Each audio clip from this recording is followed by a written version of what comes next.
Maintenant, nous allons aborder un autre thème, c'est celui des masques, parce que là aussi, on a un peu l'impression que le discours n'est pas toujours très clair. Question vidéo posée par Evelyne. Et voilà, pour que la promesse que chaque Belge reçoive un masque soit réalisée, on retourne vers l'Asie pour commander des masques au lieu de se tourner vers nos producteurs locaux. Une honte, une incompréhension totale. Que faut-il pour que nos gouvernants privilégient leurs citoyens et leur pays ? Alors, question précise, réponse précise. Là aussi, Philippe Goffin, le ministre de la Défense, qui a été mis en charge justement des masques, lui aussi, eh bien, est avec nous. Premier petit mot, monsieur Goffin. On vient d'entendre que la Belgique continue d'aller chercher des masques en Asie. Ça surprend. Est-ce que c'est vrai d'abord et est-ce que c'est indispensable ensuite ? Alors vous savez que la Défense a été chargée au terme du Conseil des ministres du 27 avril de lancer un marché public effectivement pour l'acquisition de masques afin de permettre à chaque Belge de disposer d'un masque.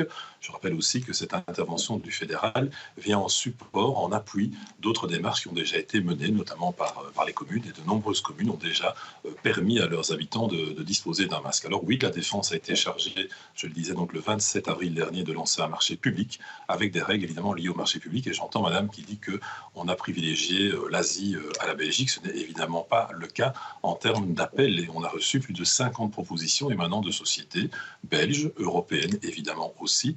Mais qu'est-ce qu'on en a constaté? C'est que nos entreprises belges n'étaient pas en capacité de fournir ici, à partir d'une production belge, la quantité souhaitée de masques.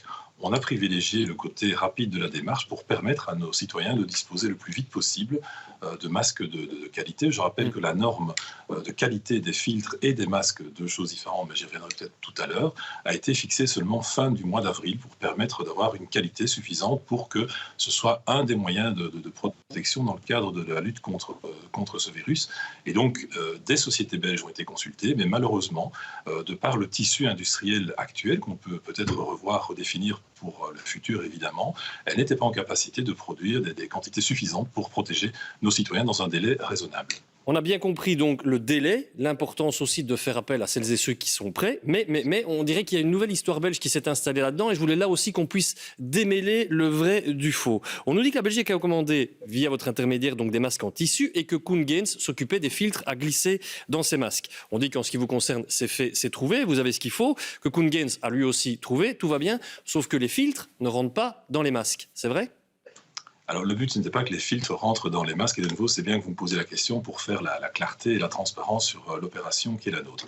La première étape du gouvernement a été de veiller à ce que les services de soins de santé disposent le plus rapidement possible de masques à destination de leur profession, les infirmières, les médecins, les aides-soignants, les maisons de repos, etc.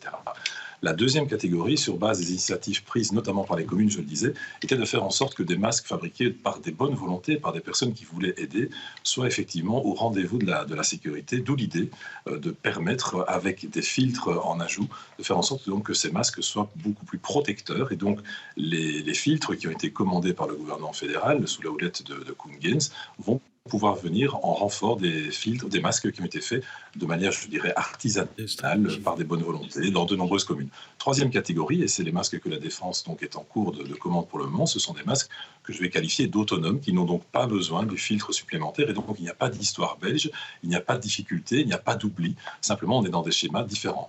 La partie, je dirais, médicale pour faire simple, la partie citoyenne, et on vient en renfort de la partie citoyenne avec des filtres qui sont à disposition progressivement, et la partie grand public avec des masques autonomes commandés par le fédéral et aussi qui viennent simplement en supplément, en ajout, en renfort de ce que des communes ont fait également comme commande.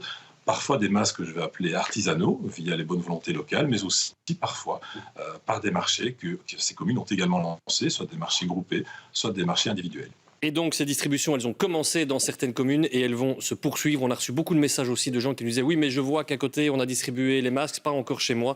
Mais tout cela, nous dit-on, on a vérifié sur quelques sites, et bien notamment cette distribution, elle va continuer à avoir lieu. Pas de souci à ce niveau-là. Grand merci à vous, Philippe Goffin, d'avoir justement pu repréciser deux éléments très importants dans ce épineux, dans ce difficile dossier des masques.